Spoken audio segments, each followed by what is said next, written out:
We're taught from a young age to look for the monsters in the dark corners, in the shadows.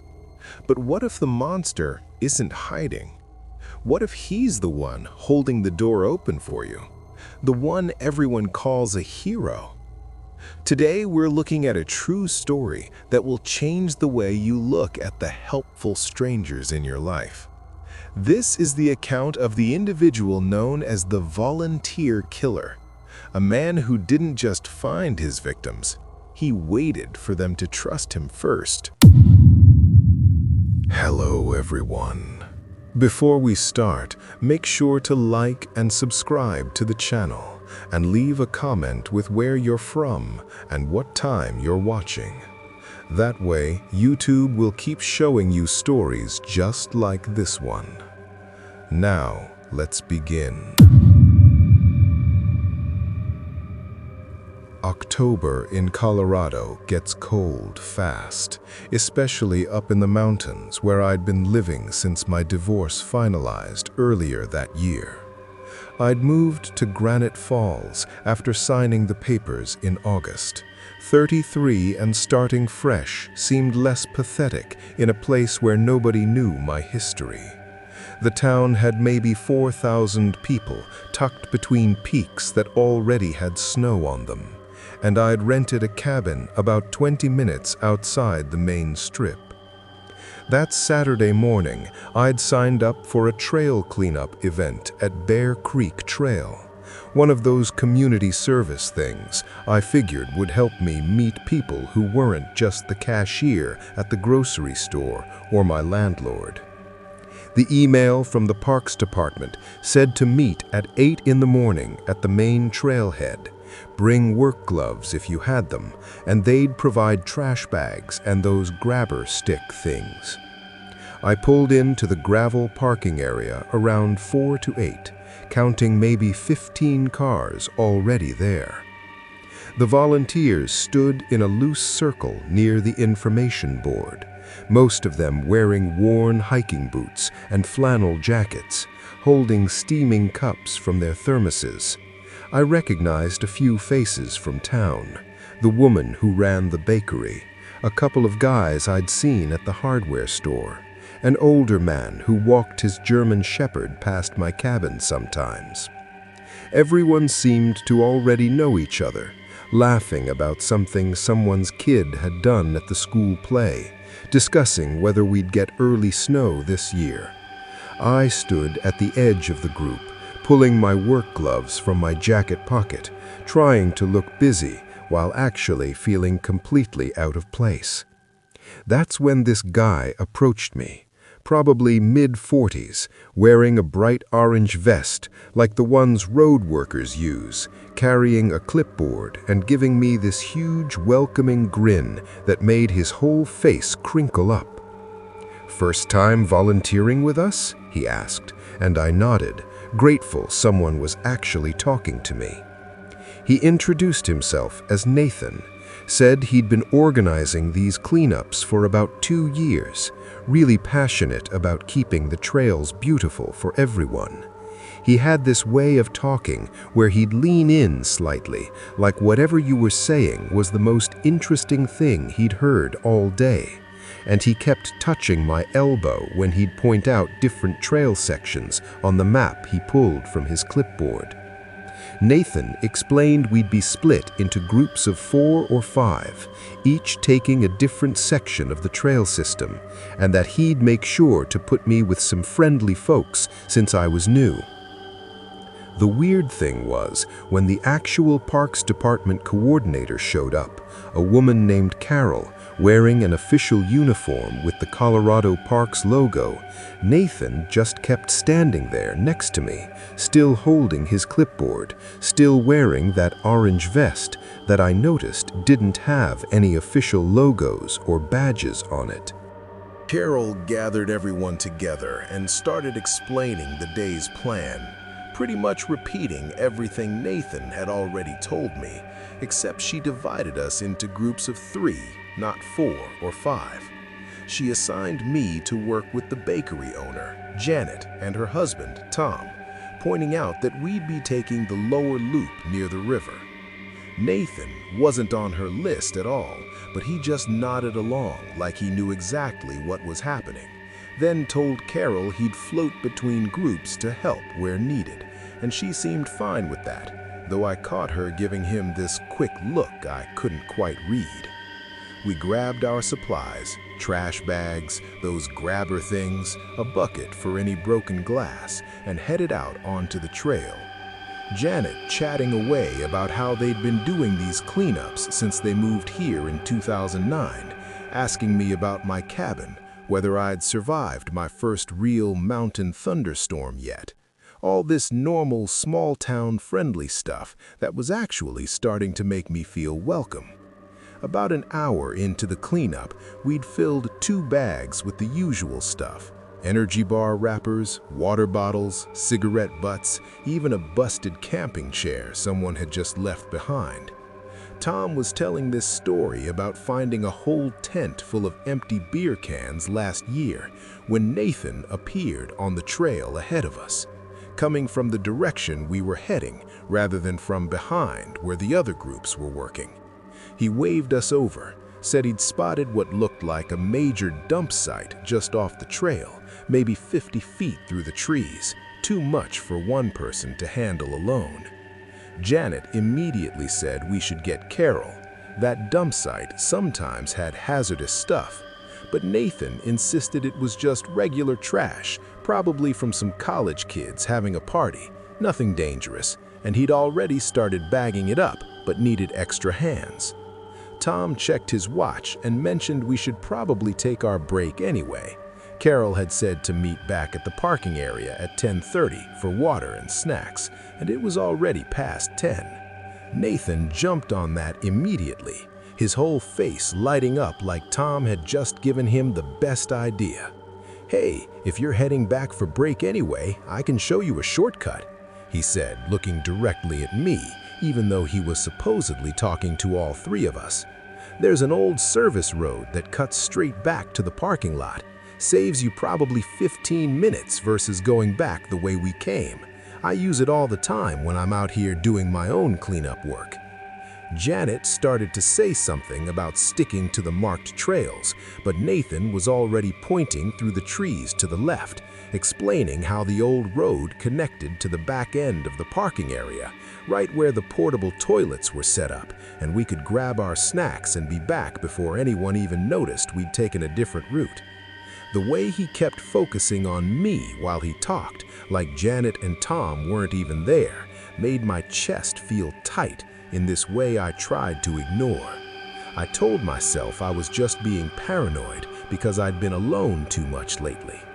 Tom actually seemed interested in the shortcut, started asking Nathan about whether it was the same service road they'd used to bring in equipment when they rebuilt the footbridge last spring. But Janet grabbed her husband's arm, said something about her knee acting up and needing to take the easier path back, the one they knew. Nathan's expression flickered for just a second, this flash of irritation that made him look completely different from the friendly volunteer helper he'd been playing all morning, before the big smile came back. He turned to me then, completely turned his back on Janet and Tom, and asked if I wanted to see the shortcut anyway. Said he could show me real quick while they headed back the long way, and we'd probably still beat them to the parking area. "Always good to know multiple routes," he said, already taking a few steps toward the trees, especially for someone new to the area. "These trails can get confusing if you don't know all the little connections." I actually took a step toward him. Even now, writing this, I can't believe I actually took that step, started to follow this stranger into the woods just because I didn't want to seem rude or unfriendly. But Janet spoke up louder this time, almost sharp, saying, "She's with our group, Nathan. Carol assigned the groups for a reason." The way she said his name with this edge to it made me stop and really look at her face. Her expression was pleasant enough, still smiling, but her eyes were locked on Nathan with this intensity that made me suddenly very aware that we were pretty far from the parking area, pretty far from the other groups, and that nobody except Janet and Tom actually knew where I was right then. Nathan laughed, this easy, casual sound that didn't match the way his jaw had tensed up, and said sure, of course, he was just trying to be helpful, share some local knowledge with a newcomer. We started walking back the way we'd come, Janet keeping me between her and Tom, Nathan trailing behind us for a while, before eventually disappearing off to the side, supposedly to check on another group. Janet kept up this steady stream of chatter about her bakery, asking me if I'd tried her sourdough yet, telling me about the farmer's market on Saturdays. Normal stuff, but her hand stayed on my arm the whole walk back, gentle but firm, like she was making sure I stayed with them. When we got to the parking area, most of the other groups were already there, Carol passing out bottled water and granola bars from a cooler in her truck. I grabbed my water and walked over to thank Janet for showing me the ropes, and that's when she pulled me aside, glanced around to make sure nobody was close enough to hear, and asked me in this low, careful voice if Nathan had approached me before today, if I'd seen him around town, if he'd maybe been to my cabin. The question made my whole body go cold in this visceral way that finally broke through my social programming. I told her no, I'd never seen him before this morning, and asked what was going on, why she was asking. Janet exchanged this look with Tom, one of those married couple conversations that happens without words, before she told me that Nathan had been showing up to these cleanup events for about 6 months. Always had some reason to be there, but was never officially on the volunteer list. And 3 times now, young women who joined the groups had mentioned him, making them uncomfortable, trying to separate them from others, offering to show them shortcuts or special spots along the trails. Carol had tried to tell him he needed to register properly if he wanted to volunteer, but he always had some excuse, some reason he was just passing through, just helping out. And since he'd never actually done anything they could report, they couldn't exactly ban him from public trails. I looked around the parking area then, scanning the groups of volunteers who were getting ready to head back out after break, but I didn't see Nathan anywhere. Neither did Janet when I asked her, and that seemed to worry her more than anything else. She grabbed Carol, pulled her over, and quickly explained that Nathan had tried to get me alone on some shortcut trail, and now he'd disappeared.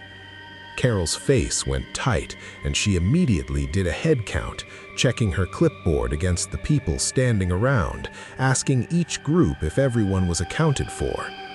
That's when we realized Melissa was missing. A young woman from Fort Collins who'd driven up for the event, probably 25 or 26, auburn hair in a ponytail, wearing a Colorado State University sweatshirt.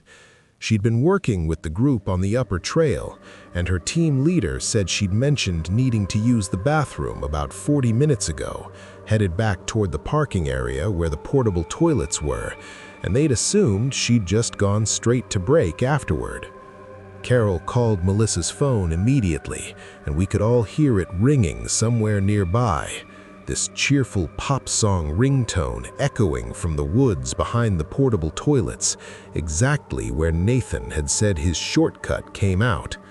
Tom and 2 other guys jogged over to look while Carol called 911, and they found the phone about 30 feet into the trees, lying in the dirt next to a dropped water bottle and 1 work glove.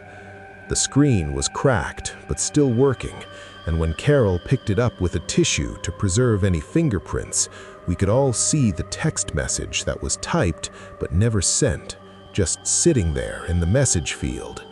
He's not part of the team. The timestamp showed she'd started typing it 28 minutes ago. The police arrived within 15 minutes, benefits of a small town where nothing much happens, and they immediately started searching the woods, brought in dogs within the hour. But Melissa and Nathan were both gone. Just gone, like they'd never existed. except for that phone and that unsent warning that she'd tried to give someone, probably her friend who was supposed to pick her up later, before Nathan had stopped her from hitting send. The search went on for 3 days. They found Nathan's orange vest snagged on a branch near the river crossing, about 2 miles from the trail, and Melissa's other glove further downstream, but nothing else. The police discovered Nathan's truck parked at a different trailhead 5 miles away, one that connected to the same trail system through those old service roads he'd mentioned. Inside, they found maps of the entire trail network with handwritten notes about quiet spots and low traffic times, plus a notebook with descriptions of various women who'd attended previous cleanup events, hair color, approximate age, whether they'd come alone, which cars they'd driven. My description was in there from that morning. New, divorced, cabin off Forest Road 7, white Subaru, isolated. The FBI got involved after that, connected Nathan to similar disappearances in Wyoming and Montana, always at volunteer trail events, always targeting women who were new to the area, always vanishing without a trace afterward. They never found Melissa. Her parents came down from Nebraska, stayed in town for 2 weeks, put up posters everywhere. But eventually they had to go home with nothing but questions. The theory was that Nathan had some kind of hideout in the backcountry, maybe an old mining cabin or cave system, somewhere he could disappear to when things got hot. The police searched every structure in a 20-mile radius, used helicopters with thermal imaging, brought in cave specialists to check the old mines.